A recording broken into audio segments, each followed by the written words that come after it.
प्रजापति कश्यप जी की पत्नी विंता के 2 पुत्र हुए, गरुड़ और अरुण। अरुण जी सूर्य के सारथी हुए।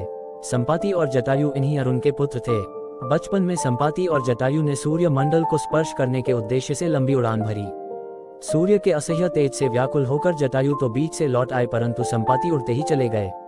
सूर्य के निकट पहुंचने पर सूर्य के प्रखर ताप से संपाति के पंख जल गए और वह समुद्र तट पर गिरकर चेतना शून्य हो गए।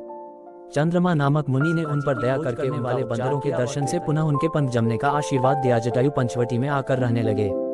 एक दिन शिकार के समय महाराज दशरथ से इनका परिचय हुआ और यह वनवास के समय जब भगवान श्री राम पंचवटी में पर्णकुटी बनाकर रहने लगे, तब जटायु से उनका परिचय हुआ।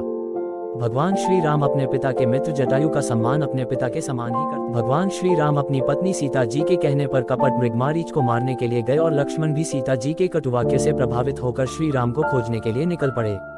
आश्रम को सूना देखकर रावण ने सीता जी का हरण कर लिया और बलपूर्वक उन्हें रथ में बैठाकर आकाश मार्ग से लंका की ओर ले चला।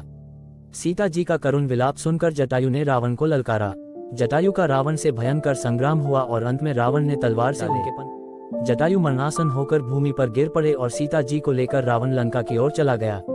सीता जी को खोजते हुए भगवान श्री राम की दृष्टि घायल जटायु पर पड़ी। जटायु मरणासन थे। वह श्री राम के चरणों का ध्यान की प्रतीक्षा कर रहे थे। इन्होंने श्री राम से कहा, राक्षसराज रावण ने मेरी यह दशा की है। वह सीता जी को लेकर दक्षिण दिशा की ओर गया है। मैंने आपके दर्शनों के लिए ही अब तक अपने प्राणों को रोक रखा था। अब मुझे अंतिम विदा दें। श्री राम के नेत्र भर आए। उन्होंने जटायु से कहा, तात, मैं आपके शरीर को अजर अमर तथा स्वस्थ कर देता हूँ, आप अभी संसार में रहें। जटायु बोले, श्री राम, मृत्यु के समय आपका नाम मुख से उच्चारित हो जाने पर अधम प्राणी भी भव बंधन से मुक्त हो जाता है। आज तो साक्षात आप स्वयं मेरे पास हैं, से कोई लाभ नहीं है।